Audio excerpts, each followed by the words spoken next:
This is Badass Billy Gunn, 11-time WWE Tag Team Champion, Intercontinental Champion, Hardcore Champion, and you're listening to IcoPod. You gotta hear this. And if you're not listening to this, I got 2 words for you. Suck it.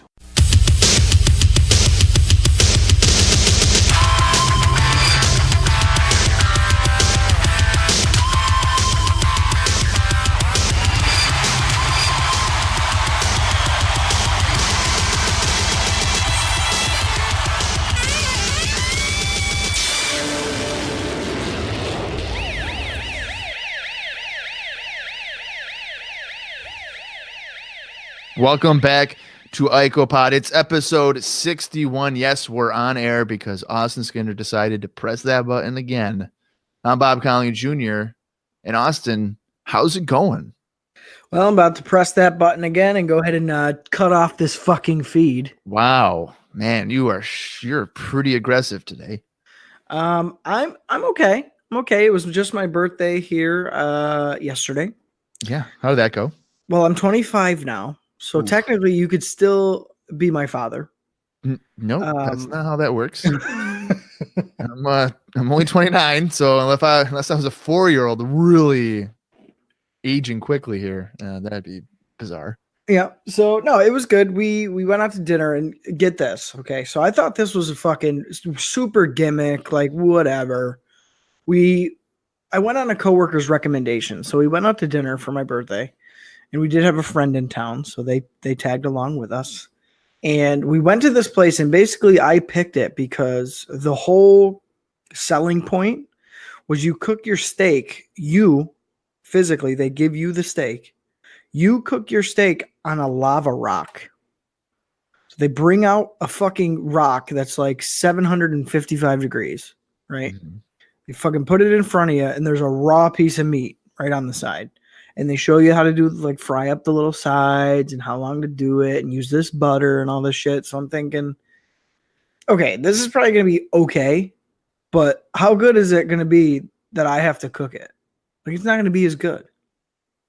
So, needless to say, it has been the best steak I've had since being down here. It was fucking awesome. So you made the best steak you've ever had? I made it, but they showed me how, and it's not just a gimmick. Like, it was really good.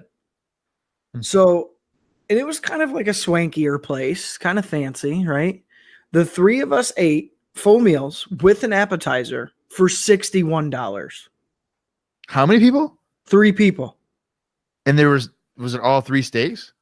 No, I'm the only one who got a steak. Okay. But Katie got like a big fish sandwich. Esmira got like a full dinner Caesar salad, chicken Caesar salad. Was there too, right? So yeah, it was full meals, and then we got like spinach dip for the appetizer or whatever, and it was $61. That's fucking great. That's a really good deal for like a fancier plate. I mean, it was, Black Rock Grill. It was like this fancier place. Wow. So yeah, we will be going back there. It was not just a gimmick. Any listeners in the Central Florida area, Black Rock Grill, highly recommended here by IcoPod. At least me, anyway. Yeah, and we're not getting paid for that endorsement, by the way. I wish we were. We're not good at the whole sales and marketing thing here. We're just shilling things out for people and not really worrying about it. Yeah. So it was your 25th birthday. My birthday is coming up very shortly. This Saturday, April 6th. Mm-hmm. I will be turning 30 years old. What are you going to do? So quite a bit, apparently. Oh. The idea here is in the morning. Let me just preface this by saying I am 30 years old. I don't want gifts. If you want to send me gifts or whatever, like, cool. But I'm not going to like ask for anything. That's just not how I am at this point. I'm too old. Yeah. I think I'm too old. But my mother will forever think of me as being her little boy. Because I am the youngest. To her, I'm always going to be like 12. Right. So every year she'll ask me what I want, or in most years it's like Amazon gift cards, and I'll just do whatever. Yeah. But this year I was like, you know what? I'm turning 30. To a lot of people, that's kind of a big milestone. for whatever reason. And I was like, you know what? I think I want to get something big. So I shot it over to her. I was like, I've been thinking about getting like a new TV, I think. Oh, And she was like, well, go shopping for it. Like, I'll get you whatever you want to get. So I'm like, whatever I want to get. So my mind is going like, do I go get like a 72 curved? Do I fucking mount it on my wall? And I'm like going for it because the one I have in my living room will now go into my bedroom, and I'll be like set, man. Like this is awesome. So yeah, that's going to be happening the morning of my birthday, and then the plan for the rest of the day is I'll be hanging out with my dad. I don't know. I think I may have mentioned it on the bonus episode for Halloween Havoc 93. That will be released soon. But, we're going to go see the Syracuse Mets, which I had saw today, opening day. Tim Tebow, 0 for 4. Mm-hmm. Didn't do well. But yeah, we'll go to Syracuse Mets, probably grab something to eat, and then maybe go to a Syracuse Crunch game as well. So kind of just make it a whole afternoon, evening. Yeah. That's tentatively the plan. I don't know if I want to go to another Mets game so soon. Maybe we'll just do the Crunch at night. I'm not quite sure. Okay. But then my buddy LaFleur had mentioned, going downtown that night. So busy man. Yeah, trying to stay a little busy. Wow. Okay. I'm trying this new thing where it's like doing things out of my comfort zone. Because I'm pretty much a homebody. You know that pretty well. You're a very routine gentleman.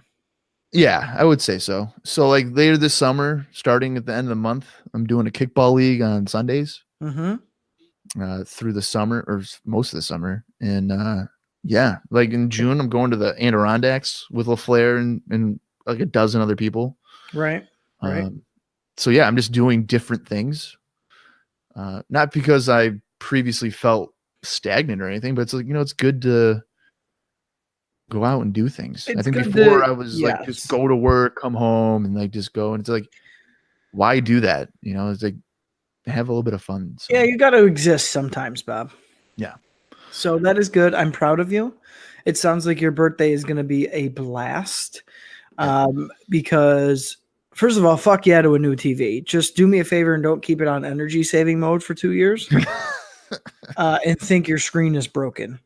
Because one of the first times I visited Bob's new apartment, just as a little backstory for everybody. Yeah. Bob was like, my screen is so dark. And I was like, dude, what are you talking about? And he told me a couple different times. So we finally, me and Hogan 98 Money finally made our way over there. And I forget what show we were watching. I want to say it was early 90s. It was WrestleMania 13. Okay. Yeah. So mid 90s. For some reason. Because I remember the match that was on was the Goldust Triple H one. Okay. Yeah. Yeah. So whatever, we're watching it, and I'm like, holy shit, man, it is really dark. I mean, you could barely see the crowd. Yeah. It was just like a film, like a tint was over it. So I'm like, okay. So I grabbed this fucker's remote, and come to find out, he sure as shit is on energy saving mode, which is everybody know. Well, I thought everybody knew. Dampens your screen, turns down the brightness, blah, blah, blah. So I literally clicked over maybe 2 buttons. And it was fucking crystal clear. Yeah. And I'm pretty sure I blew Bob's mind because he was like, dude, I can see the 3rd row. Like I can see that guy's face. I can see the upper deck. Yeah. Well, listen, I think my reasoning when I set up the TV was that energy saving mode saved me like 32 cents a year. So there you go. That I did it for 2 years. I saved almost $1 of my energy. You could have met Hogan in 10 years. $10. Sure. There you go. There you go. Perfect. But yeah, that's a real life story. Yeah. Mm-hmm. So that's where we're at with Bob here. So hopefully when he buys this brand new TV, which sucks up quite a bit more energy, he decides not to put it on energy saving mode. Yeah, I'm pretty sure I'm going to have to get either a wall mount or a whole new stand because because the one I have now is like caving in and it's like a 42-inch television. Is that a Walmart special? The stand? Yeah. Yes. Yeah, it is. I mean, it's not bad. No, I mean, but it does the job. Well, they have a shelf life though. Right. They definitely do. So it might be time to for that television, I think I'm just gonna do a wall mount, to be honest with you. Well, yeah. Right. Maybe Right. I'll just do that. But So, if you ever want to change your rooms around, you got to consider that. no, I think I'm going to leave it the way it is now. Fair enough. Because Fair where enough. else would I put that TV in here? Like Well, nowhere. remember, sometimes you would do, you'd put it in front of your little ledge there. So Yeah, but that was, I didn't, in hindsight, that was horrible because it really jammed my living room tight. yeah, no, The it way did. that it is now, it's like, it's a living room, you know? Right. Right. So, but yeah, that's kind of what's going on for me. I'm dirty 30. Are you gonna bang somebody out in the bathroom just to make it official? I don't know, man. It's been a while. It's been a while since I've had any girl interested in me. You just got to Let take alone- somebody from the crunch game into the crunch game bathroom and have your way. Yeah, I feel like that's not a good approach, nor is it a good idea. Your dad will be banging on the stall door. Dude, I got to take a shit. Get out of there. I'm proud of you, son. I Oh, would boy. do the same thing. And there you go. That's a bit much. That's too much information. Well, I hope the best for you, man. Thanks. I'm sure everybody's wondering about my lady friend. Yes. No progress has been made. Copy that. that. I mean, I'm definitely throwing hints. Which is good. I think hints are good. Yeah, but I have no new updates. If anything actually happens, I probably wouldn't even do an opening on this show. I'd just immediately be like, "It happened," you know, and then go from there. But yeah, that seems like a pretty good starting point, or of kind of reminding people where we're at in our lives. But the whole reason why we're here is to talk about the WWF circa 1994. We're heading into WrestleMania 10. And by God, we have quite a few notes here from the Observer. So let's just get right into it. Are you ready, Mr. Austin Skinner? I was born ready. All right. Well, Earthquake, as you will recall, recently made his return to WWF television. Mm-hmm. It seems like maybe WWF officials weren't sure if the fans would cheer for him for his television match. So prior to his enhancement match that was shown on television, there was an unaired segment taped in front of the crowd where Earthquake came out to save Bret Hart from an attack by Shawn Michaels and Diesel. Pretty much as a way to tell the fans, hey, Earthquake's a good guy. It's okay to cheer him because he's going to be on later in the show and he's a babyface for us. Interesting. Well, it's funny you mentioned that because I remember when we were talking about it, it still seemed as if they were pretty confused. Yeah, it was not a big pop. Like Vince McMahon was like, hey, look at the eruption of this crowd. And they were just like, oh yeah, hey, we just saw you. Yeah. In hindsight, that's like what it was. They're just like, we just saw you run out for Bret. Okay. Right. So I don't know if that was necessarily the best idea to go with for that. Yeah. Shawn Michaels and Razor Ramon are having ladder matches on the house show circuit. Mm-hmm. And they have been getting some really strong negative reviews due to lengthy stalling in the matches. Now I read it in the Observer and it was like one match they stalled. And I guess your definition of stalling could vary for people, but the stalling for one match was like 12 minutes of an 18-minute match. Wow. And then another one was about 7 minutes for like a 13-minute match. So they're just milking time and seemingly just maybe getting crowds to the arenas for the idea of a ladder match and then actually not delivering a ladder match. Interesting. Well, it's funny because they've been doing ladder matches on the loop for quite a while now. Yeah, since the end of 93. Right. And I kept thinking like, wow, they're giving this ladder match away quite a bit. Yeah. And from the sounds of it, no, the fuck they're not. So I don't know if that was, a bad call on their part to be doing ladder matches on the loop. Maybe they should have just been doing singles matches the whole time. Or when doing the ladder matches, actually going through with it, I would assume that would kind of give away a little bit of your WrestleMania match if you're doing it for a handful of months in front of a handful of cities. Yeah, that's what I was thinking, that they're probably doing that on purpose because they don't want to burn through everything before the Right. pay-per-view. Because if you do it in every town for 4 months, I mean, a good part of your audience to It's buy seen the it. pay-per-view would have seen it. Yeah. Right. So for me, I think, again, in hindsight, I'm booking a singles match. They don't need to be doing the ladder match on the fucking loop. I think the singles match itself has enough steam behind it where, yeah, it might not, you can't put that on a marquee ladder match compared to a singles match, but I think there's enough steam behind it to where it'd be a decent match that people would look forward to seeing. Yeah. And I don't think these are two guys that need a No. ladder match stipulation anyway. Right. Quang is a new character that has debuted on WWF television. And is a guy that Austin had made a point to say, hey, he's pretty much a ripoff of the Great Muta. Same attire, same kind of mid-hole, spitting of the green or red mist. Kind of rip off of Great Muta. Well, that's exactly what he is, because Great Muta has recently signed with WCW. So WWF has decided, hey, we couldn't get Great Muta, so we'll just get a guy, put a mask on him, and he'll do the fucking gimmick. So that's their idea for Quang. He's essentially a cheap knockoff of the Great Muta. Well, I'm just going to leave it at this. No Quank you. Oh, that's pretty good. Mr. Perfect has been contacted about a return at WrestleMania, but has not accepted the invitation as of yet. Do you think it was a money thing or a creative thing? Probably a money thing, because he's had that Lloyd's of London insurance thing. Right. And I know he was wrestling for 93, but I think it's around this time that he was like, I'm collecting on this. Right. And it's going to take main event money to get me coming out. Right. So I would have to think it's a money thing.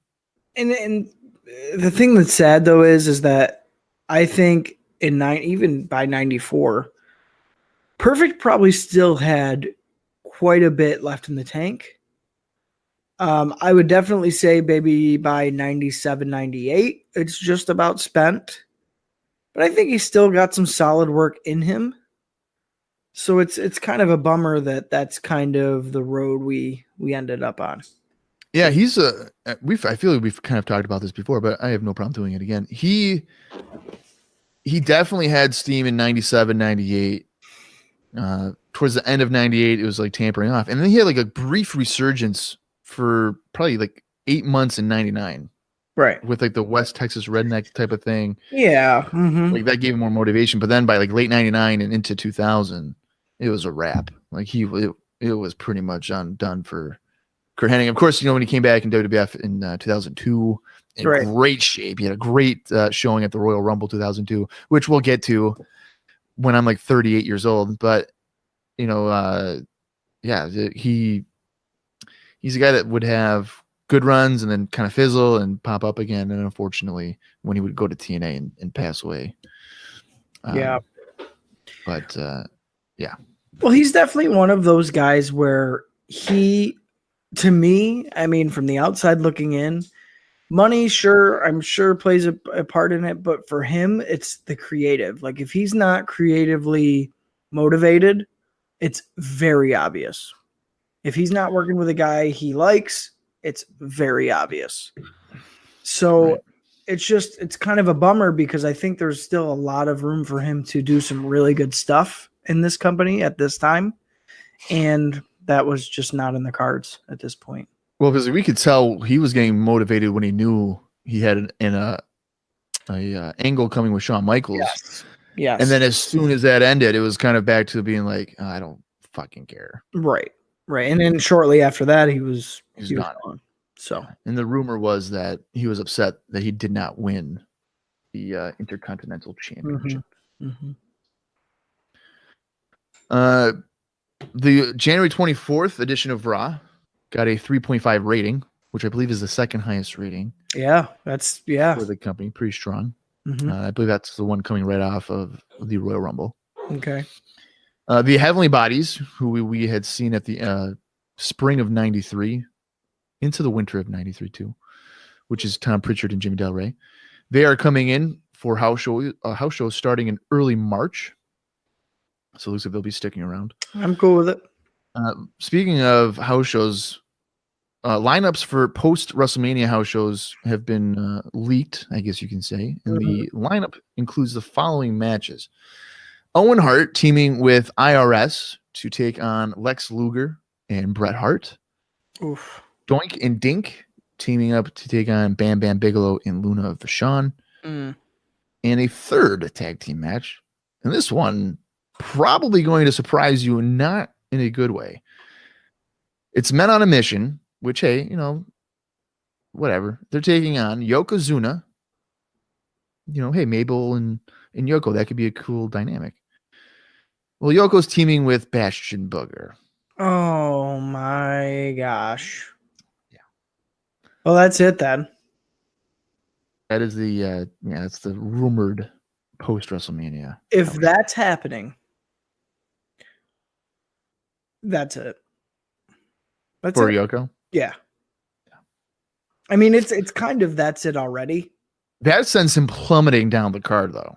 Like, But if he's working with Men on a Mission. He's hanging on by a handful of tights off the side of a cliff. Those tights have been ripping and ripping and ripping for a long, long time.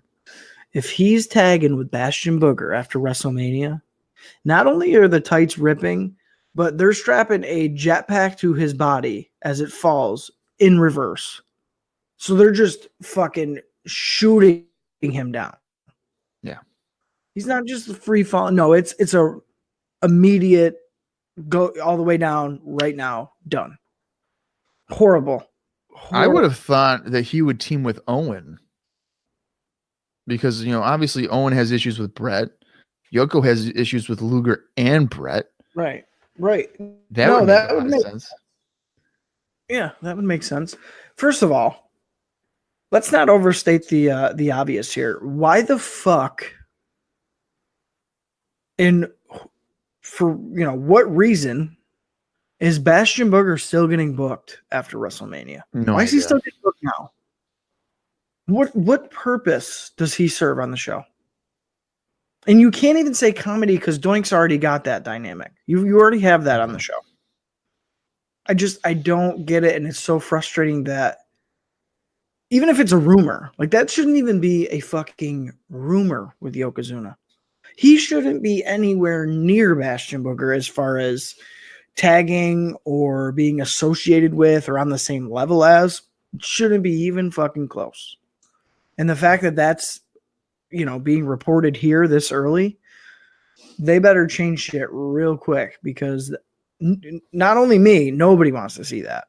Nobody wants to see that. I certainly do not want to see that. That could arguably be one of the worst matches that if we ever had to watch it, that we would ever see. Not because of Yokozuna, but because Booger, I mean, Mabel's not the greatest worker, and then you have Mo. The dynamic would be horrible. Yeah. Who comes in for the hot tag? Who's hot tagging? Mo. The smallest guy out of the four. I don't know. That's ridiculous. I really hope that was something that they were just ribbing with. That's an April Fool's joke, I think, in the magazine. That's what that was. Yeah. Maybe. I could see Mo coming in as a house of fire. Come on, baby. Yeah. God. Immediately I wish get he would destroyed. get fucking fired. I wish that's what would happen. The January 31st edition of Raw got a 3.3 rating. So the ratings for Raw going into Mania post Royal Rumble seem to be going upward and remaining fairly steady. Yeah, pretty solid. Pretty solid. I wonder if it's interest of who's going to be the challenge Yokozuna, that type of thing. That could be. Could be. Yeah, could be. Extending forward. One house show here to kind of talk about for a moment. It took place in Germany on February 6th, 1994 with 13,000 people. That would be a sellout. Wow. And the card featured the following: Adam Bomb taking on Billy Gunn, Quang in singles action against Jim Powers, WWF Tag Team Champions the Quebecers defending against the Steiner Brothers, Lex Luger in singles action against Jeff Jarrett, Doink the Clown continuing his feud with Bam Bam Bigelow, Diesel squaring off against Marty Jannetty, And the main event was WWF World Champion Yokozuna defending against Bret Hart. First knee jerk reaction is not super strong, but the second half of the card, per usual, is definitely worth sticking around for. So if you can make your way through the shovelware that is the first couple of matches, that was probably one worth seeing. I'm really surprised it's a sellout, though. Really, They're huge. They're huge in Germany. You could give them a dog shit show. As long as Bret Hart is on it, they will sell it out. I guess just because they don't get them over there all the time, right? Right. It's like once every 4 months or whatever. Right. And Bret Hart is a huge overseas sensation. So it makes sense, but at the same time, I don't know if that card deserves a sellout, but you know, it is what it is. Like I said, probably worth going to. Where are you at with it, Bob? I think I'm going to go to it just because, I mean, I know it's a match that we've seen a couple of times now, but Bret and Yoko in a main event. It's been a while. And you're leading into your biggest show with like, oh, who's going to make it? Like, you're kind of telling people, hey, Bret, Yoko, Luger's in our mid card. Well, here you go, you know? Yeah.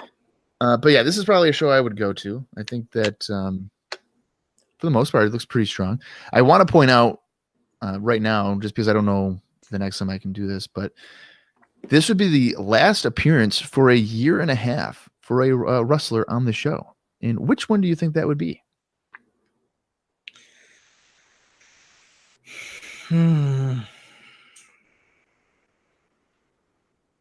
Jim Powers. No. Marty Jannetty. Oh, man. Yeah. So he will be gone. It looks a year and a half. That's going to be mid 95. Wow. Maybe even late 95. Wow. He's such a bitter pill to swallow. Yeah. I mean, I'm assuming it's because he couldn't get his head on straight for whatever reason. Marty Jannetty is like a high school sweetheart. It's like a high school sweetheart.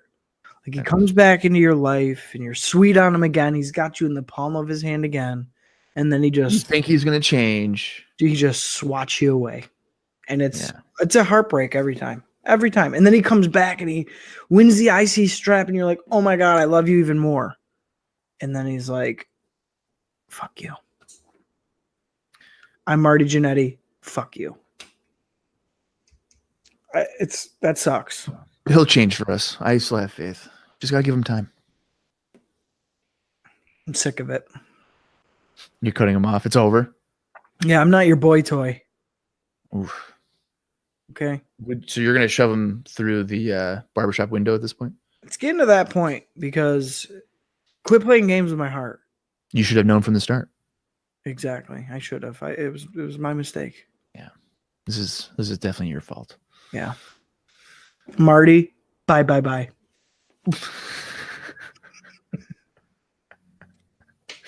Oh man. All right. On to some syndication news here. I think it's just one match. Next week we have one match. Next week we have a handful of stuff that we got to talk about. Yeah.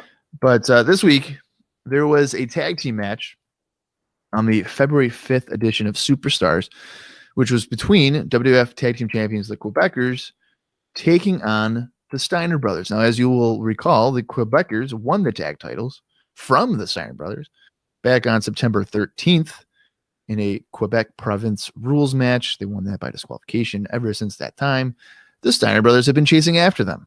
Mm-hmm. In recent weeks on Raw, though, there hasn't been a whole lot of focus on the Steiner Brothers towards the Quebecers. It was more so between the Quebecers and Marty and Kid. So perhaps on this edition of Superstars, we're going back to the Steiner Brothers and Quebecers. Well, it's funny you mention that because I actually had it in my notes as well. I feel like the Steiners have missed a lot of TV time. Yeah. Like they're just not around. And it's really kind of a bummer because we really kind of need them. So when they're coming out here for this match, I was just looking at them and it's like, oh my God, either they're not really worrying about WWF right now and they got other shit going on or other shit's on the back burner, or WWF is a bunch of idiots because these guys should be on almost every Raw should be chasing the Quebecers up and down the United States, and they're not even featured. Like, I can't even remember the last time we saw them in a tag match on Raw that wasn't an enhancement match. Like a decent, good featured match. Can't even remember. It's crazy. Yeah, I don't think they have been, really, to be honest with you. It's ridiculous. Yeah, but I think at this point, like, the Steiner brothers are having a major issue with the money, because they were told you're going to make more money here than in WCW, and that has actually turned to not be the case. Exactly. Because with WCW, they could still work at New Japan. Right. Get a boatload of money there too, but in WWF, it's strictly just WWF and is not materialized the way that it was promised to them. It's kind of similar to, I think, the Brainbusters, Arn Anderson and Tully Blanchard, in early 90, 91, or 89, 90. Not work out for them. This tag match, though, has a 10-minute time limit. The Steiner brothers need to beat the Quebecers within the 10 minutes to earn a title shot next week. Scott and Pierre kick off the contest. Pierre got a cheap advantage with a back elbow, but Scott recovered quickly to hit a double underhook powerbomb. Pierre bails to the floor, where he is rammed into Jacques head first. Rick tagged in, but is quickly slammed by Pierre, who also hits a missile dropkick. Rick slams Pierre in midair after he leaps off the top rope and follows up with a clothesline on Jacques. Jacques legally tags in, is press slammed by Rick for a near fall. Pierre attacks Scott from the apron, but Scott is able to avoid a double tag team, and Pierre accidentally hits Jacques after he comes off the top rope. Scott has a roll-up on Jacques, but is clotheslined by Pierre to save the match. Scott is lifted high into the air and dropped chest first across the top rope, as the champions have a clear advantage at this point. Jacques scoop slams Pierre onto Scott for a near fall and backdrops Pierre onto Scott. Pierre is backdropped over the top by Scott as the match time continues to dwindle. Jacques plants Scott with a pile driver and slaps Rick on the apron so the Quebecers can attempt the Tower of London, but they miss it. Rick gets the hot tag, and the Steiner brothers send Jacques to the floor. Rick hits an overhead suplex on Pierre, who came off the top rope. Scott connects with the Frankensteiner, but Johnny Polo rings the bell to distract the referee. Rick then hits a top rope bulldog on Jacques, but Johnny Polo enters the ring. The Steiner brothers hit a double team bulldog on Polo, and that allows the time to officially run out, and the Quebecers survive the 10 minutes, so the Steiner brothers will not be getting a title match next. Austin, back in September, you were not a big fan of their match. What did you think of their match here in February of 94? Just about the same, to be honest with you. Interesting. There was a lot of solid tag team stuff. There really was. And if I didn't have so much disdain for the Quebecers, I probably would have enjoyed this a little bit more. But just, there's so many little things that annoy me that it all adds up so much that I just find myself kind of sitting there and going through the motions, honestly, in their matches. I really can't get into. So I think that one of the things that annoys me the most with them is the fact that, and don't get me wrong, it's the heel thing to do, but they abuse the 4 count with both of them in the ring. Yeah. On every single tag. Every tag. So it almost feels like they're trying to hog the spotlight away from whatever team they're facing, and they just want to be on camera as much as possible. So it's really annoying, and it's a lot of the same stuff. Both Quebecers are just kind of wild with their shit. It's just like, and we've talked about this before, Pierre looks like he puts his full body weight into everything. So he's like not helping anybody. Jacques always seems like he's kind of in it for himself. He could probably give a fuck even about Pierre, I feel like sometimes. So it's just, I don't enjoy them. I don't enjoy what they do. I don't enjoy their heel work. Not a fan. Not a fan. And it sucks because I know that these two teams are capable of a good match, but my bias doesn't let me enjoy it. And it's a shame. But I'm able to recognize that. And I think that happened again here with me because, mix that with the whole time limit draw gimmick, which as soon as they said it on commentary, what we're going to have to watch the time for this match. It's really starting to get late in the game here or whatever. I knew immediately that that's what they're going with. You know, as soon as they made reference to it, there you go. That's what we're getting. And the ring of the bell with Polo, it's kind of silly. Because as soon as he rings it, they pan the camera over to him. They see that it's Polo. And I think it's Rick in the ring. Or no, it's Scott. It's Scott, right? When Polo rings the bell? Because I think it's after the Frankensteiner. It's after the Frankensteiner, yeah. Yeah, so Scott's in the ring. And instead of just looking like, oh, it's Polo, and then just getting right back to the match, he like stands up and, you know, jaw jacking with him. Like, no. It's just not believable. So I didn't like the finish. The match was decent. Again, I'm not a fan of the Quebecers, so it's hard for me to get into stuff like that with them. And it's just typical shenanigans. Although Polo was toned down a little bit, and I appreciated that. He wasn't so much a factor, which is another plague that kind of follows the Quebecers. So that was kind of nice. He did kind of just play his position on the outside and not take over the whole match, which was, again, it was nice to see that. So it was a solid match. I didn't hate it. Definitely didn't love it. I would say on par with their last tag match. Out of 5, maybe a 2 for me. I liked it. I liked the match back in September. I liked it here now. Yeah, I don't know what it is with these two teams for me, but I always enjoyed it. I didn't mind the whole Polo thing either. The cheap distraction. Yeah. Yourself out of having to do a tag match for the titles the Makes next Scott week. look stupid though, does it not? Makes Scott look stupid? Yeah. Well, yeah, but if you remember Ted DiBiase and them, they are Michigan morons. That's what the M stands for, morons. Yeah, I guess so. So, but I mean, this makes a lot of sense if eventually the Steiner brothers somehow get a match at Mania and eventually win it. Sure. That makes a lot of sense too. But no, I enjoyed the action. I enjoy both of these teams for the most part. So I can't say I'm surprised that you again just shit on it like you normally do on anything that I like. Well, and I don't mean to. And as I'm sitting here thinking, it's like, okay, if I hate the Quebecers, right? Who are they going to fight? Who's the Steiners facing? Yeah. My immediate reaction is the fucking head shrinkers. Right. Like, why was that a one-off match? Yeah, for TV or pay-per-view. Yeah, it was only let's once. get that shit going again. Yeah. That should have been going this whole fucking year. They could have done a year's worth of story for those matches. I think. Yeah, no, you're not wrong. Yeah. Especially if they featured it and, you know, made the Steiners more of a predominant tag team, you know, give the head shrinkers a good run, and maybe the Steiners win it mid-year, maybe they don't. Carry it to the next fucking WrestleMania. Easy. Because it's good matches, solid workers all around. Even Samu. I'll give it to Samu. You know, he's no slouch. Yeah, he's good. But just, I don't know. I don't. It's not my dynamic. It's not my preferred style of tag team wrestling. Well, fine. We'll just have to agree to disagree. Oh, yeah. Because you're really starting to kill my birthday weekend. I'll tell you that right now.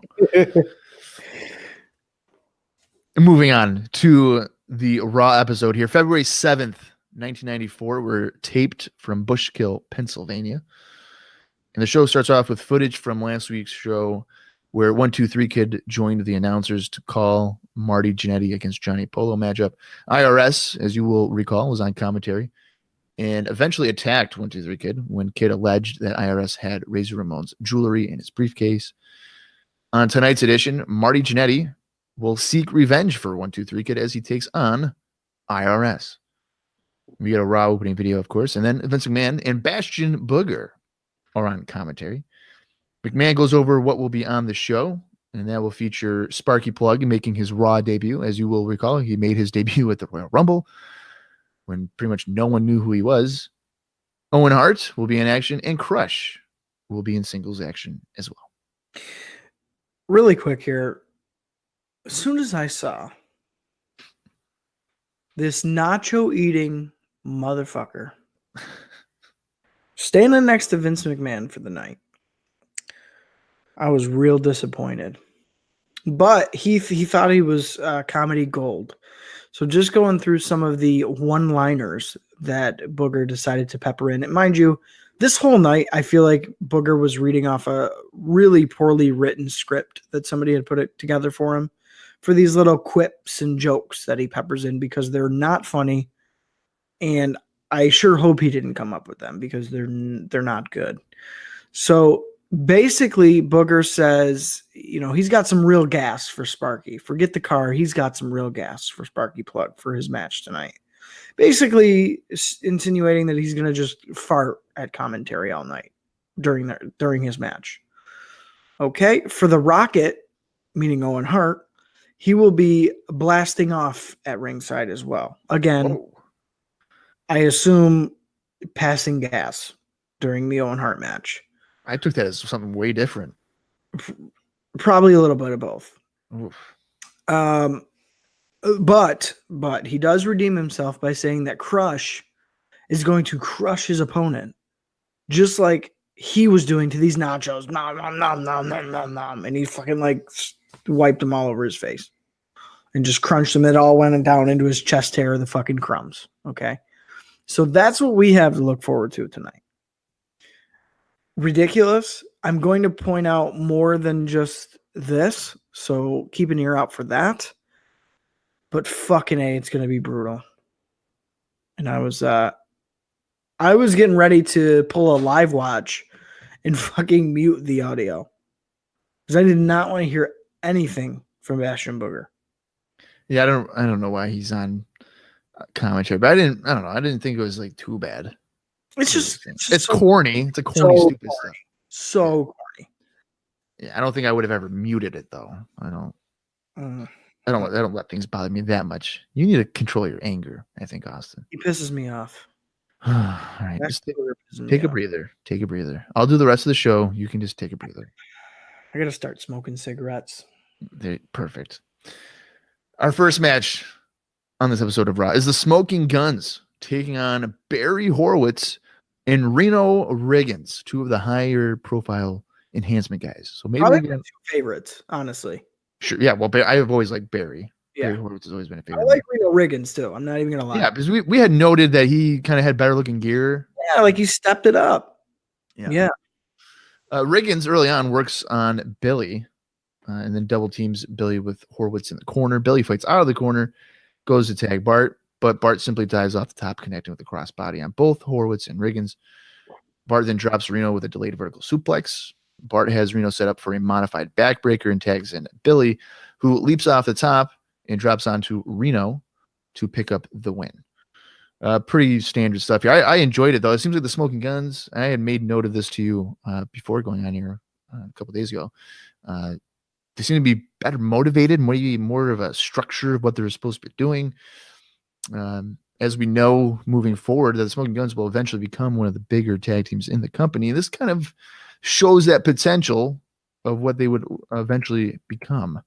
So I enjoyed this, and gives me better hope compared to what we saw in most of '93, which left us kind of disappointed and maybe concerned that they wouldn't maybe stick around. But this was a good start for their '94, I'd say.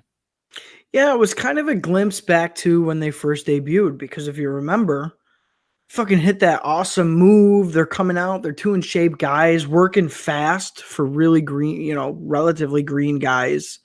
Just a breath of fresh air from the Smoking Guns, and then it died off. So hopefully we're getting back to where we were, because back to where we were was working. I liked the Smoking Guns. They've managed to make me not care about them the last couple of, long months, but I think overall, I agree with you. I think this match was a really good enhancement match. I think the teams were working a little bit too quick for themselves at some points, kind of getting ahead of themselves a little bit, but all things considered, it was solid action. I'm glad this was the opener. It was a solid opener match. Boogers continuing about talking food and barbecues and just a whole bunch of bullshit during this. So if you're able to kind of tune that out and just focus on the action, it was a good match. So I enjoyed it. I'm right there with you, Bob. I'm hoping that the Smoking Guns kind of weasel their way back into some of my favorites of the shows here, because there, like you said, there's definitely potential there. I know there is. And there's definitely charisma there. Billy's got it. I think Bart could probably get there. But yeah, I'm looking forward to hopefully maybe the redemption of the Smoking Guns. So yeah, and another thing I think we're both looking forward to is the Owen Hart Bret Hart match that's coming up. Because we get some footage from the 1994 Royal Rumble where Owen Hart turned on his already injured brother Bret. We see footage from All American Wrestling where Owen says that when he kicked Bret on the knee, it felt really good. And he will never forget the feeling of having the belts taken away from him. Of course, he's blaming Bret for the loss at the Royal Rumble. Bret Hart was on All American Wrestling yesterday, and Bret says that he doesn't know if he can forgive himself or Owen. Bret realizes that he will have to do something about the situation, and he doesn't really want to have to do this, but he's kind of finally acknowledged that it's something that he has to do, and he's finally agreeing that he will have to fight his brother. I don't know about you, Bob, but these two promos right here have felt like some of the most real promos we've seen since recording IcoPod, in my opinion. I mean, it's better. I mean, I don't know if it's as good as the March to WrestleMania 9, swimming pool, mermaids, sharks open with the tag belts in it from Hogan and Beefcake, but yeah. Right. I didn't say 10 out of 10. Right. You said one of the better ones, yeah. One of the better ones. So for my money, and I don't know where Bret Hart is pulling this shit out from, because Bret Hart has not been a good promo since we've been watching this. Yeah. Yeah, really good. Owen, I believe what Owen's saying. I believe every word that Owen's saying.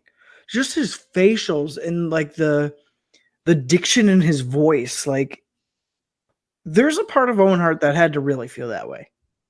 Maybe that's exactly what I was thinking. Maybe a small part. But they're deep down somewhere. He's pulling that from somewhere because it's really good. And I buy it 100%. So I really liked both of these kind of back-to-back, kind of quiet, more intimate interviews with both of these guys. I'm very excited for their match at WrestleMania. I'm very excited for this storyline to hopefully continue after WrestleMania, because I think there's a lot of steam in it.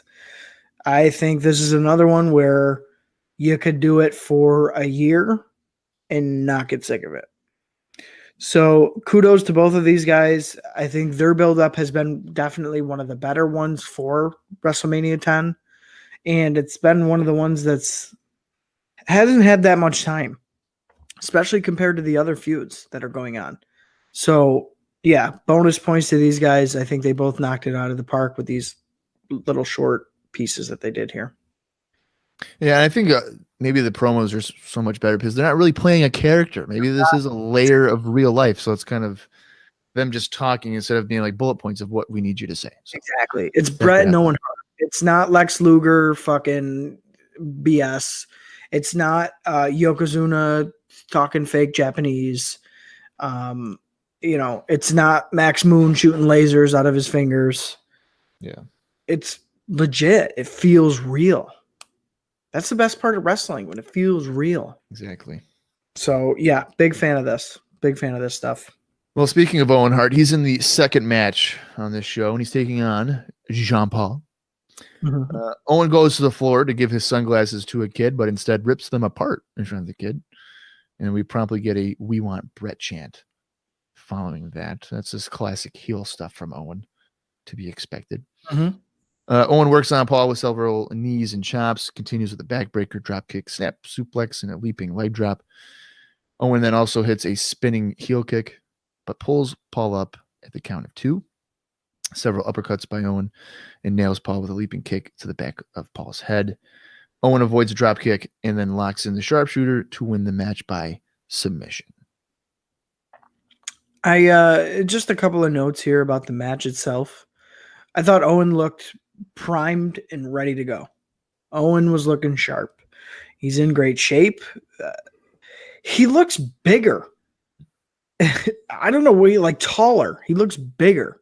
Maybe his because lifts. yeah, well, because he ditched the baggy like Sabu pants, so he's not in the ridiculous outfit anymore.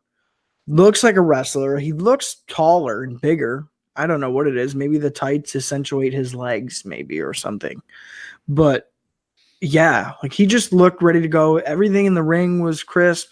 It was a middle of the road enhancement match. Owens definitely had better, more impressive ones, more entertaining ones. So, not so much there, but just ready for WrestleMania. Owen looks ready. He seems focused. He has a very concise direction. I think he knows where he's going. So it was enjoyable for me. I tried again not to let commentary take away from things here. Booger's saying that, hey, Vince, guess what? Owen learned his European uppercut from Stu Hart. Cool. Like, that's all he says. Owen learned his European uppercut from Stu Hart. Okay. He just adds nothing. And then Vince and Booger continue on to talk about Ted Turner joining the Jane Fonda fitness program. And Booger basically confirms this and says that, they really, Jane Fonda and Ted Turner really go at it once they pop that tape in. So Ted just really breaks a sweat and gets a good workout in with Jane Fonda as he watches her on this VHS. Who gives a fuck? Stop throwing cheap shots during my Owen Hart match. Just silliness, pure silliness. And that's the reason I wasn't looking forward to Booger on commentary. We were not going to get anything serious from commentary tonight. And we didn't for this match. So that aside, I'm ready for Owen Hart's WrestleMania moment. I'm ready. Yeah, I enjoyed the enhancement match here. Owen looked pretty good. He's definitely his star is rising. Yeah. At a rapid rate. It's a week. Show to show. Yeah. It's gradual, but it's going up. There's no question about it. Mm-hmm. We go to Vince McMahon and Bash and Booger, who's eating pizza. They chat about The Undertaker for a moment here. Booger acts like he's choking on the pizza. If only he were to be actually choking on the pizza. We then go to Paul Bearer, and he's at the graveyard, and he cuts a promo saying The Undertaker will surely return to the WWF. While Bearer is talking, it appears that The Undertaker was walking behind Paul Bearer. And Bearer, didn't know it, or like he just was, he will come and he's behind. I don't know, whatever. Have you ever seen the Scary movies? Yeah, those are hilarious. The first two are. I'd even say the first three. I think it's Scary Movie. Movie. Yes. Yeah. All right. So yeah, 3. I think it's in 3 where they're doing a news broadcast, right? And they're talking about all these alien abductions and all this crazy shit. Yeah. And they cut to a farm and a cow's just shitting. It's just a cow shitting. And an alien just walks right in the background across the screen, wicked obvious. And they're like, don't blink, you'll miss it. And he's just walking past. And then they cut to a park and 2 dogs are humping right in the foreground. And an alien walks by in the fucking background. That's what this was. Bearer's talking and cutting this promo. Oh, have faith. Those who believe in The Undertaker, you will see him again. All this shit. And Undertaker just casually walks through the background. And it's like Bearer doesn't even see him. Just doesn't even pay attention. Like, pretend that didn't just happen. It was fucking hilarious. I laughed. Because that's immediately what I thought of. I thought of the Scary Movie scenes with the fucking dumbass alien walking through the screen. It was hilarious. So funny. Yeah, that's funny that you mentioned that. That is kind of funny. Bearer is convinced that Undertaker will rise again. So it's a matter of 2 weeks already, and Bearer's convinced that we'll be back. No big deal. Sure. Seems a bit weird to go so quickly with it. Our third match of the evening is our featured match. It is IRS taking on Marty Jannetty. IRS rips on the crowd by calling them all tax cheats. What a surprise. IRS works on Jannetty early on with some right hands, but is taken down by Jannetty with a couple of drop kicks and a scoop slam. Jannetty hits a leaping back elbow that sends IRS to the floor. Jannetty with a headlock and hammerlock to slow down the match. IRS is sent to the floor and is rammed headfirst onto the apron. Jannetty goes to send IRS into the ring post, but IRS counters and sends Jannetty rib first into the ring post. Before a commercial break, the Quebecers make their way down to the ring to watch the contest. During the commercial break, the Quebecers attacked Jannetty on the floor while the referee was distracted by IRS. That led to the Quebecers being ejected from ringside by another official. IRS leaps off the top looking for an elbow drop, but Jannetty gets his boot up and nearly wins the match with an inside cradle. Yeah, really quick here, Bob, too. Just before, so to rewind a little bit, before this match got underway, we did get, and it's just a small thing, but I want to mention it. After the Paul Bearer promo, we got basically a hype package for the WWF Fan Festival at Madison Square Garden. And that's going to be taking place March 18th through March 20th, where people will basically be able to get up and, up close and personal with the wrestlers, get autographs. It's WrestleMania weekend, so they're able to step into a WWF ring, be on the funeral parlor with Paul Bearer. So it almost was like the first mention of a kind of a fan expo, maybe an access type of thing that we've heard so far on Raw. So that was kind of cool. I know they did it for like I think it was 4 and 5 is when they first officially would do like a night before or something where fans could come in, meet the wrestlers, that sort of thing. But this seems really fleshed out, like a whole pretty much weekend experience, which is pretty important and huge because now it's like a week-long process. Yeah. So I really wanted to make mention of that because I thought it was super cool. I mean, imagine being a fan, assuming you like The Undertaker, being on the funeral parlor with Paul Bearer. Like, that's pretty cool. So that was interesting. They did make note of it. Vince really kind of pushed it hard for a good couple of seconds, and then we got into the match. So I think that's an interesting point to make. We'll see, I'm sure, kind of has how things really ramp up with the fan experience, as we move through. So again, I just wanted to make a quick highlight of that. Way to ruin the flow of the match, asshole. Yeah, I did. IRS manages to keep control after avoiding an elbow off the ropes. Jannetty with a jawbreaker to stop IRS's offense. Jannetty with a power slam delivers a super kick. Johnny Polo makes his way down to ringside at this point. Jannetty connects with a face plant, and we see Razor Ramon walking down to the ring. Jannetty connects with a running clothesline, but only gets a near fall. Quebecers have come back out to corner Razor Ramon. Where's security in these type of situations? Yeah, what in the hell's going on? Yeah, where's Doug Dillinger when you need him? Jannetty attempts a leap back into the ring, but Polo trips him up, and Jannetty crashes into the ring, where IRS is able to pick up the victory. After the match, Razor Ramon and Marty Jannetty brawl with the Quebecers. Ramon connects with the Razor's Edge on Jacques. And before all that, Ramon had also hit an atomic drop on IRS to clear him from the ring. Mm-hmm. So kind of what to take away from this is, number one, the match between IRS and Jannetty was not that great to me. IRS is very difficult to enjoy in a singles role.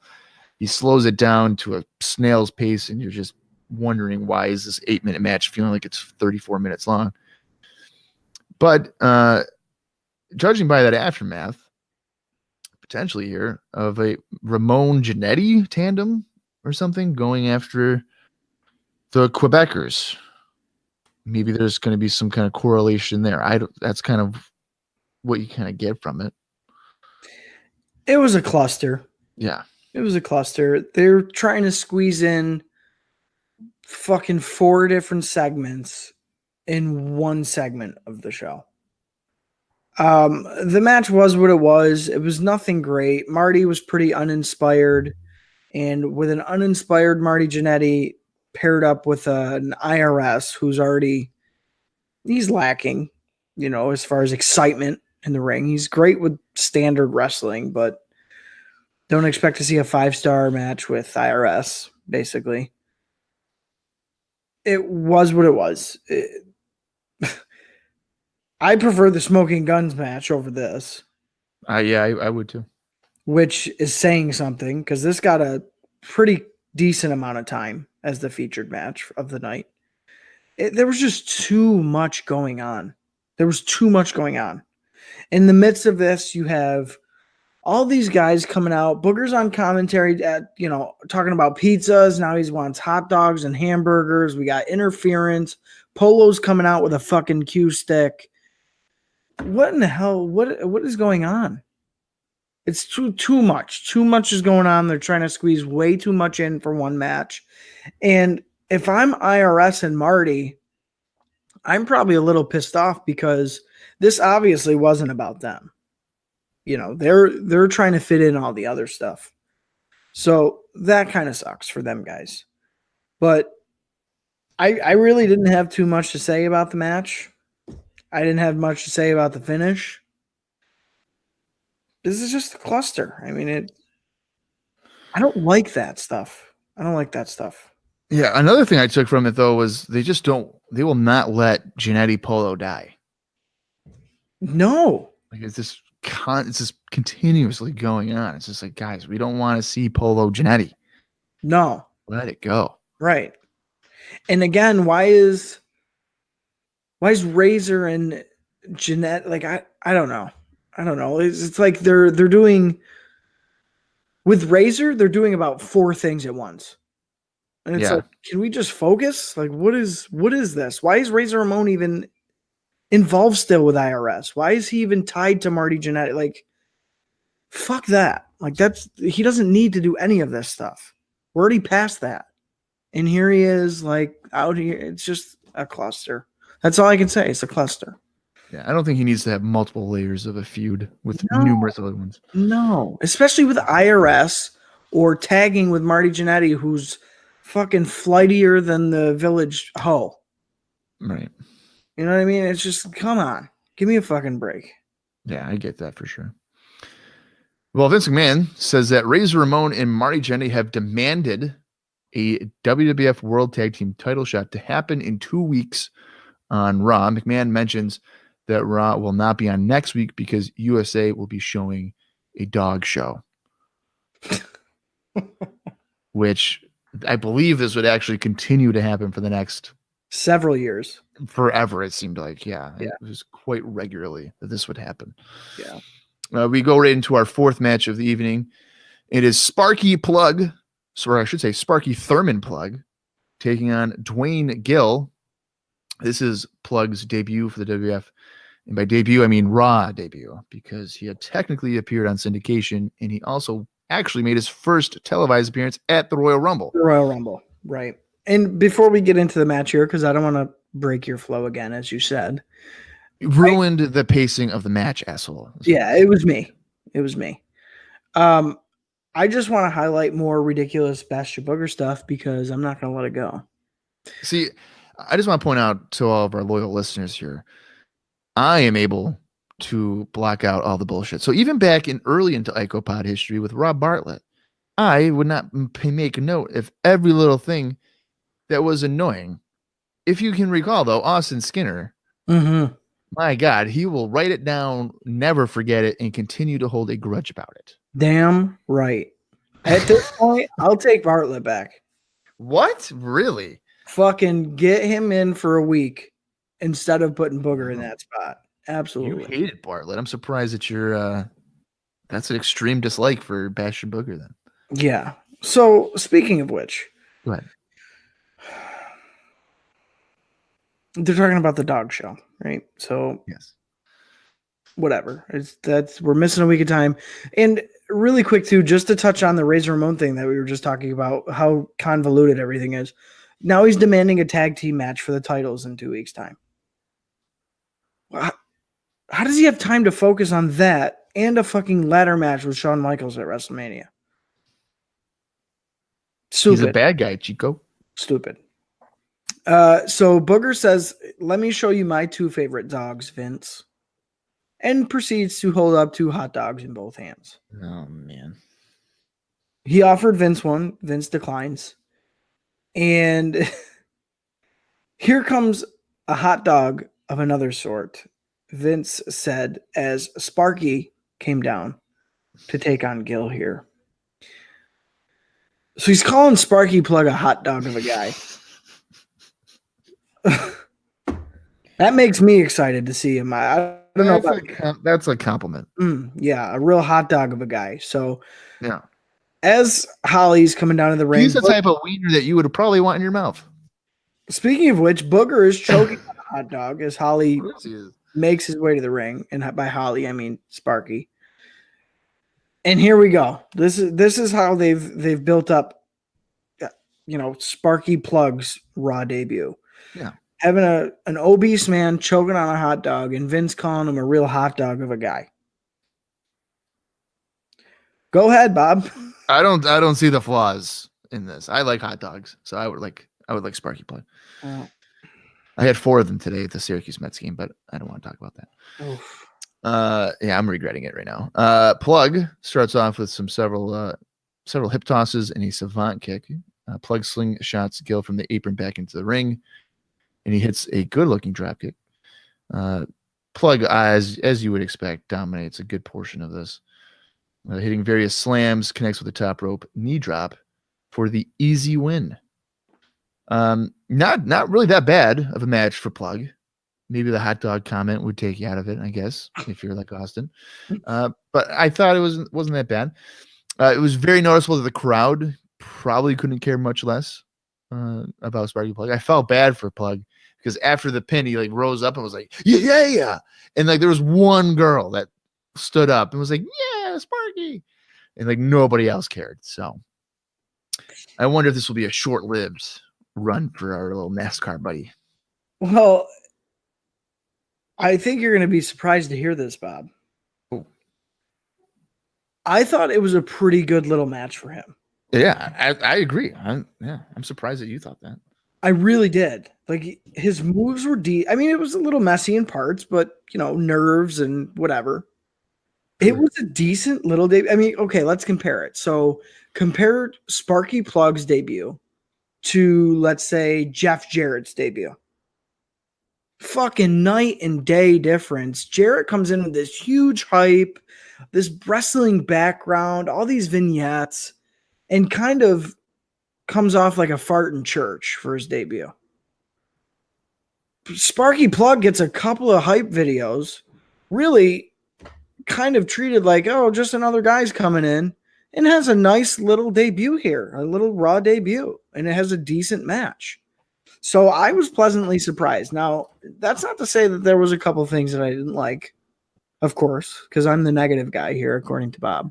You are. That used to be my gimmick, and now you're taking it. Yeah. So pissing me off. One thing I was confused about is, so he comes out with a jacket with the number 72 on it, which, okay, fine. But then his tights have the number 76 on him. So which number is he? We don't know. He doesn't know. A little confusing there. The tights are basically the NASCAR paint job, just really busy and ugly, very early 90s. So I don't think that's working for him very well. If he's going to be a badass NASCAR guy who's coming into wrestling to, make an impact, I don't think he should be wearing the checkered flag. That doesn't scream tough guy to me. He's a winner. It just doesn't seem like a tough guy thing. It looks like a Halloween costume. So I think all that aside, I was really surprised, though, that the crowd didn't take to him a little bit more because, Pocono, PA is typically like a racing town. Yeah. It's a pretty, the Poconos race. So I'm really surprised that they kind of didn't grab onto Plugg a little bit more. And maybe the WWF was too, because I'm sure that they know, Pocono, PA is, historically a racing town. So maybe they were thinking he was going to get, a big reaction, and he didn't, which was kind of a bummer because, as Bob and I said, it was a decent match. So there you go. He hits the big knee off the top rope for the 3 count. He really got the dual career thing over. So credit to him. He's really stuck with it. Messy in parts, I'll take it. I'm not totally hating Sparky Plugg yet. You want to know a funny story about the Poconos, actually? Oh boy. Yes, I do. So, for the longest time, I thought Poconos was a tropical island. So when people would say, "Oh yeah, my family and I were going to Poconos," I was like, "Holy shit, man, that's awesome!" Like that, must You're gonna be on the beach, dude? Yeah, that's what I thought. Poconos. Like it just sounded like wow. The Okay. Pocono Islands. Yeah, and then I mean, this is not like recent, probably like a couple of years ago. Somebody said they were going to Poconos. I was like, you know what? A lot of people are going to the Poconos. Like, what is going on? And they're like, Bob, where do you think Poconos is? And I'm like, I don't know. Like The Bahamas Mexico or something. Bahamas, yeah, like somewhere warm. And they're like, it's in Pennsylvania. It's like 3 hours away. I'm like, get the fuck out of here. Holy shit. And when I went to Philly Pittsburgh and Philly with ex-girlfriend, Yeah. we drove by Poconos. I was just like, you gotta be fucking kidding me. That's awesome. That's one of the funniest things I've ever heard. Yeah. Yeah. So when I make a post this weekend about what I learned in my 20s, that'll be part of it. And I'm sure people will make fun of me for it. So yeah, that should definitely be a part of it. Yeah, it's going to be. That's hilarious. It does sound like a tropical island. That's true. Yeah, that's what I honestly. And then it took like 5 people over the years to be like, yeah, we're going to Poconos for the weekend. I'm like, what the fuck why? Is Poconos cheap? What the fuck is going on? And they're like, yeah, it's like 3 or 4 hours away. Oh, that's awesome. In fucking Pennsylvania. That's awesome. Like I never bothered to Google it. I was never like, oh yeah, whatever. Right. That's hilarious, and thank you for sharing because I enjoy that. Yeah, you're welcome. I felt like an absolute idiot. That's fine. Moving on here, we got the WrestleMania 10 report with Todd Pettengill, who I'm sure knows where Poconos is at, if you were to ask him. Footage from last week's coin toss on Raw, with Lex Luger winning the coin toss to face Yokozuna first for the WWF World Championship. So we get a rundown here. Obviously, it's Lex Luger versus Yokozuna for WWF World Championship. Bret Hart taking on Owen Hart. And then Bret Hart will take on either Yokozuna or Lex Luger for the WWF World Championship on the same show. Jim Cornette, Mr. Fuji, and Yokozuna cut a brief promo. Cornette is not concerned about Yokozuna losing the championship belt. Cornette does not want to face Lex Luger because Luger is a cheater, which technically he's not wrong. He used a forearm, has a steel plate in it. Still to this point, that is technically illegal. Yes. He signed a contract at SummerSlam 93 saying you will not get another world championship match as long as Yokozuna is champion, I'm assuming. And then Luger was like petitioning for another world championship match.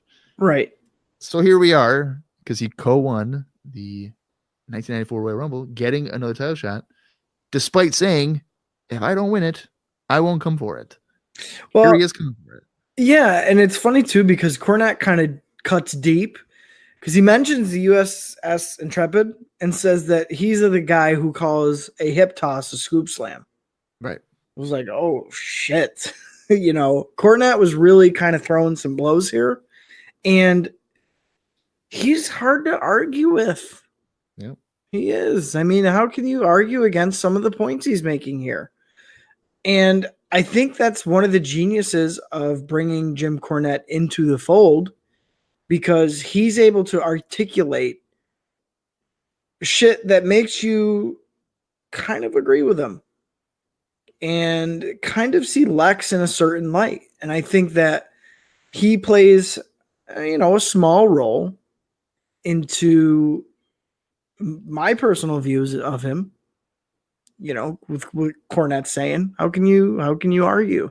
He is a cheater. He is a crybaby. He Mr. America my ass. He's like he's looking for the cheap way to get back into the title picture. Lex Luger's the heel. It's just Lex Luger's always been the heel. Yeah. Because he tried lying. Oh, a former football player. My dad forced me. I never talked to girls. I never did steroids. I only did them when I was hurt. My dad, he made me choose between an instrument and playing Fucking football. band or chorus. Yeah. I never asked out a girl on a date. A girl actually had to ask me to the dance. Yeah. I didn't have a lot of friends, moved around a lot. My dad, hard ass, hated him.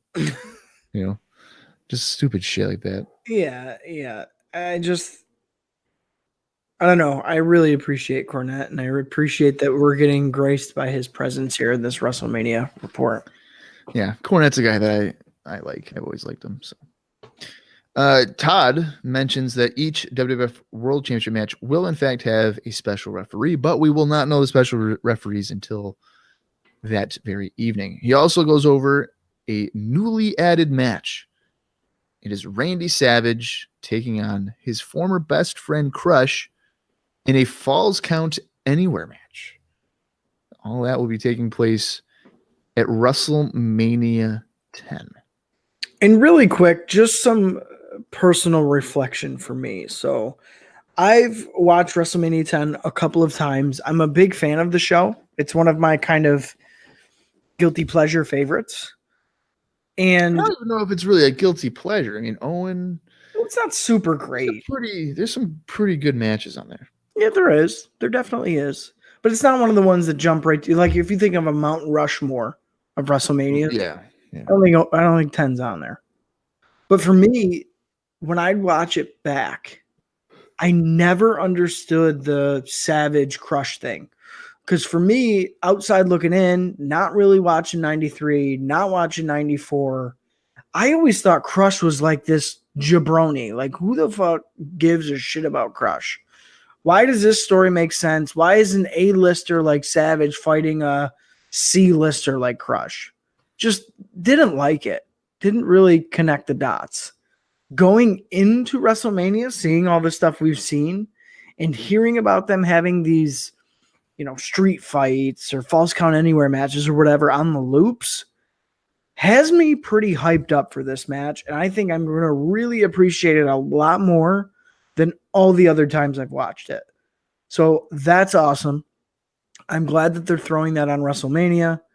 I look forward to watching that with the backstory included now, because I think I will have a different perspective watching it back.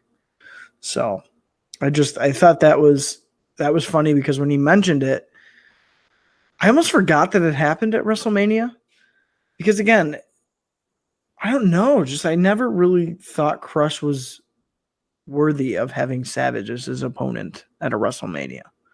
But I think I view it different. I view it differently now, because I think the feud has really, it was one of the hottest things going for a while there. I was going to say, it was probably the top feud for the winter of 93. Yeah. Right. So I'm looking forward to seeing that one with a fresh pair of eyes. I really am. Well, Crush is in our main event this week. He is taking on Todd Mata. No reaction to that name at all. Todd Mata. Am I supposed to know who that is? No, you're not. I just thought Mata is an interesting name. Todd Mata. Sounds to me like he don't Mata. Proud of you. Thank you. Thank you for coming up with something witty. Jesus Christ. I can't carry this podcast all by myself anymore. Pissing me off. Crush controls Mata with a headbutt and a chop, and he works over the shoulder. Crush with a gorilla press slam, and he connects with a leg drop to pick up the win. Pretty basic stuff. Not all that interesting. I want to point out right now, though, in my notes, for some reason, I didn't use Mata's name in any of the ways of describing Crush's opponent. I had written down Thorn and Blair. What the hell? I have no idea where that came from. But yeah, Crush winning the match like he's the next Hulk Hogan. What the fuck? I must have been drunk. Yeah. He was not wrestling any of those people. What did you think here of Crush's little school match? I thought it was a good showing for Crush. I'll be honest with you. He did look dangerous. Crush looks like a dangerous guy. A dangerous worker, I guess. Well, We already know that that's probably the case. Yeah. Crush waves the Japanese flag as we're going to commercial. He's dropping the big military press because Fuji calls for it. You know, he's following up with big leg drop, and then Crush just pins him. He puts the guy out of his misery. So I thought it was a good showing for Crush. I still don't like Crush. I still don't get the direction for Crush. If Randy's nowhere to be seen, I don't really think about Crush. So for me to kind of be happy with this and again think it was a good showing for him, I'll take it. I think going into WrestleMania, a lot of guys seem to be really trying to tighten down and hone everything in and just be ready to go. And I think Crush is one of them guys. Yeah, I mean, it was better than some of his more recent stuff, but I mean, it's not hard to get better when it was pretty fucking bad. Brutal. Yeah. Going into it before. Right. Vince McMahon announces that the Quebecers will, in fact, defend the WWF World Tag Team Championships against Razor Ramon and Marty Jannetty in 2 weeks' time on Raw. We go backstage where the WWF Tag Team Champions, Quebecers, and Johnny Polo are pretty upset about this. Polo believes that this is a conspiracy against the Quebecers, and Pierre is so upset that he punches a hole in the wall. I'll be honest with you. I didn't understand one fucking word any of them said. They were all shouting over each other. Half of it had to be in French. Yeah, I think it was. I didn't understand anything they said. And all the while, Booger's starting on his dessert at the commentary table. Well, the guy's got to eat. I got nothing. Okay. All right. Nothing for that. Fucking A. You don't like Bastion Booger at all. No. I love it. Vince McMahon goes over what will be on Raw in 2 weeks. Bret Hart will be in action against one of the heavenly bodies. We don't know which one. It'll either be Tom Pritchard or Jimmy Del Rey. And of course, the Quebecers will defend the WWF World Tag Team Championships against WWF Intercontinental Champion Razor Ramon and Marty Jannetty. And to kind of close out the show, Vince McMahon gives Bastion Booger some dog food because of the dog show that's airing next week. And I'm sure you'll comment on that in a minute. But then we also see Men on a Mission, the Doinks, and the Bushwhackers barking like dogs to close the program for this week. Holy shit. I knew you were going to have that type of... I thought the barking thing was that was ridiculous. That was just stupid. You don't need to do that. So here we are. It's the end of the show, right? Vince is going down the card, which, mind you, 2 weeks' time sounds like it's going to be a pretty decent show. So I'm excited. Yeah, wrestling heavy, it seemed like. Yeah. So I'm looking forward to that. Vince does the dog treats thing. Booger fucking eats it. You could tell he's hesitant to eat it. Like, he doesn't want to bite into this dog treat, but he does because it's his gimmick, right? Yeah. Just as we're going to black, and just as I'm ready to hit, skip to the next episode, right? Because we watch them back to back. Right. This little ditty pops into the screen. It's Doink, it's Dink, it's the Bushwhackers, Mo, and Mabel. They're just standing against a black background, and we're all just barking at the screen together. I literally have written down fucking why. We get that there's a dog show. You've said it several times. You just made Bastion Booger eat a dog treat. Is it trying to be cute? Like, I don't know. I think it's like a tongue-in-cheek type of thing, I don't know. We're putting up all these big ratings lately for you, and you're going to preempt us for a goddamn dog show. I'd rather watch a dog show than Doink, Dink, the Bushwhackers, Mo, and Mabel barking at me. I hope we get a Raw where it's just those guys for enhancement matches. I hope not. Because that'll be the day the music died here at IcoPod. Kind of to recap the whole episode here, it was a decent week of TV. We got some further development in a couple different feuds. The action wasn't great.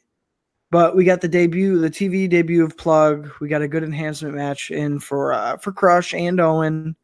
The guns looked much better than they have in a while. It was still a skippable show, I'd say, for sure.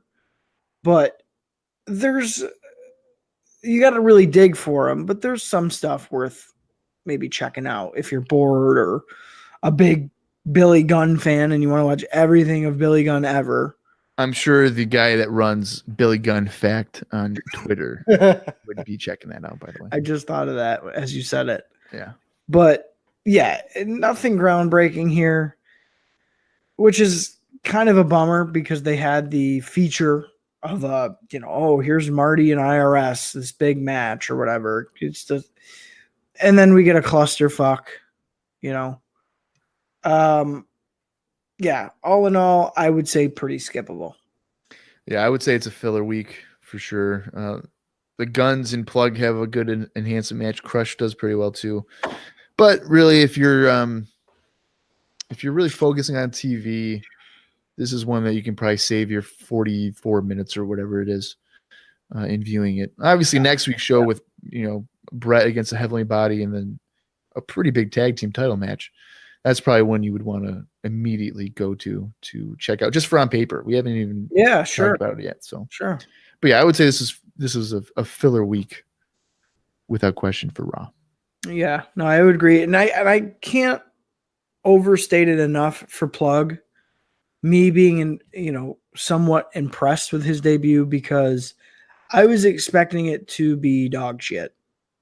True. Like me not care at all. The crowd doesn't care. He's got very little move skills. I was just had a really low expectation for that.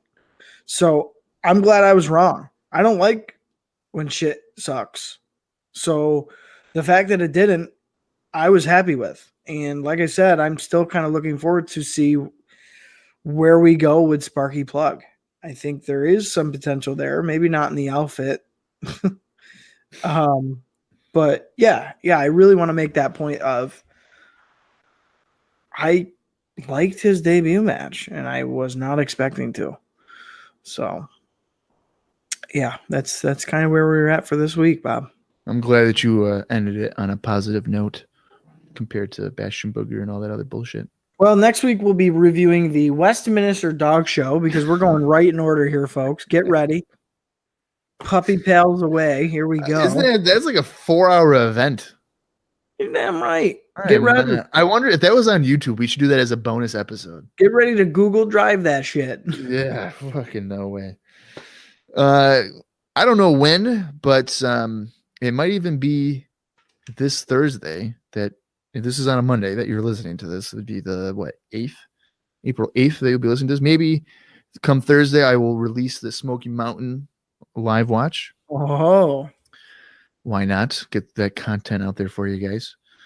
And then probably the Halloween Havoc one that we did will be released kind of the same Thursday as WrestleMania 10 that we review. So I'll tell you what, and just really quick to kind of give you guys a little hype looking forward to the future. I had a good time watching Halloween Havoc. I woke up the next morning with old school WCW on the mind. Rick Rude, fucking Vader, Flair, all these guys. Just, it was a good time. I enjoyed that show. I enjoy early's WCW stuff. I said that when we, episode 1. I enjoyed other companies at this time more so than WWF, and WCW was that other company. So for me, it's so nice just to go back and watch those. So hopefully that comes across through the taping we did for that episode. We were both probably a little spent towards the end of it because it was super late. So hopefully that doesn't, cut into the experience. But yeah, I did. I really just felt good about it. I liked watching it. And we can't say that for every show. And that's just being honest, especially for every 3-hour show.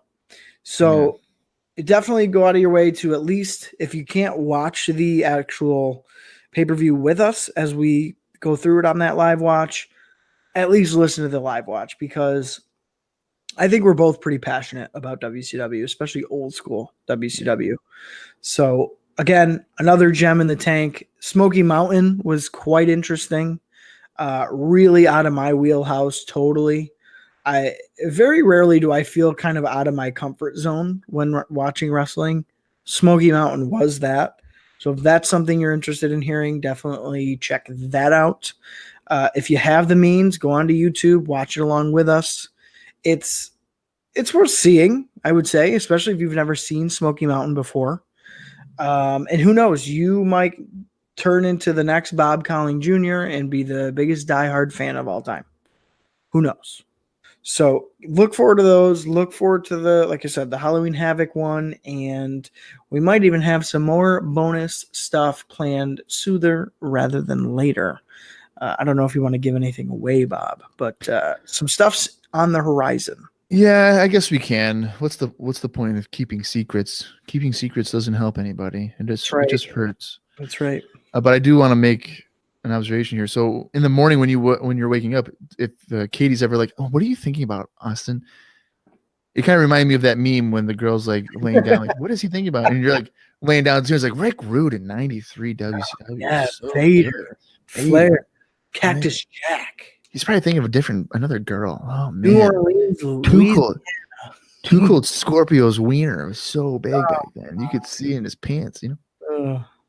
Ridiculous. Yeah, no. That's exactly what it was. Yeah. Think of that meme and think of me. Every time you see it, that's me with WCW 93 Halloween Havoc. I knew it. Yeah. I fucking knew it. Yep. Yeah, so we got 2 more bonus episodes that we're going to be recording on Tuesday, which is the 9th of April. And it's going to be not Battle Bowl 93. I will refuse to watch that show. Fuck. There's no need for it. There's like nothing happens. Shit. It's just a waste of fucking time. I don't care what anybody tells me. I'm not doing it. Starcade 93 though. That is one that we're going to be checking out. Yep. And then also, this one's been kind of I don't want to say heavily requested, because that would really, it's been an underground request. Yeah. I don't want to say heavily requested, because that would insinuate that a lot of people listen to us, and that's just not the case. But we're going to be watching WrestleFest 1994. There's a couple of hidden gems, so to speak, on that show. Well, Coliseum video, I should say. And yeah, we'll be live watching Starcade 93 and WrestleFest 1994 this coming Tuesday. Expect Smoky Mountain Wrestling on the 11th of April, and then Halloween Havoc will be that Thursday that WrestleMania 10 is released. So just to give you guys an idea. Mark your calendars, Marks. That's right, bitches, suckers. We're delivering on your asses. Suckers. I do also want to point out I was recently, that's not even a word, recently on Wrestling 20 Years Ago, but the Patreon version of it. So guess what, mother truckers? If you want to hear me talk about my top 5 favorite WrestleManias and my top 5 favorite WrestleMania matches, you're gonna have to give people money to listen to it. All right. Now, do I know how much money you have to give those guys at Wrestling 20 Years Ago? Boy, I could not tell you. I'm assuming $5. I don't know, $1. But yeah, you mother truckers, you're gonna have to write a check, or PayPal, whatever, and send it along. I don't get any commission off of that, so I kind of feel like a whore. They're just using me for money now. I'm honored, but I feel like a cheap slut. Yeah. And I'm sure Rory's going to hear this. It's okay, Rory. I've done a lot worser things for pretty much nothing. W Network pull the plug on us. Yeah, probably. So we better be careful. Well, he can't pull the plug on us. I'm not on that network. Well, thanks for giving that away. I was gonna Hey try. and Rory, roll if you want us to be part of your channel, I will stop talking about Too Cool Scorpio's penis if that gets us a deal. Wrestling 20 years ago, or MLW Radio, or Place to Be Nation. Hey, I'd take Westwood One or Podcast Westwood One, One. whatever the hell it is. You're shooting for the moon, man. I'm trying to go middle. Nah, Shooting for the moon. top Holy. or nothing. I want to be. You know what? You want to go for the top? Then I want to be sitting next to Howard Stern. Oh, He's probably still pretty popular. that's where he lost me. Oh, excuse me then. Yeah. Joe Rogan, Okay, yeah, he's pretty popular these days. Logan Paul. That's it. All You got to hear it. IcoPod, you got to hear it. Get us the fuck out of here. Okay. We're So dying a slow death. Christ. for Austin Skidder, who is the Bastion Booger of IcoPod, I am the Shawn Michaels of commentary, Bob Conley Jr., and this has been IcoPod. And if you thought you were getting, you got to hear it, you thought wrong.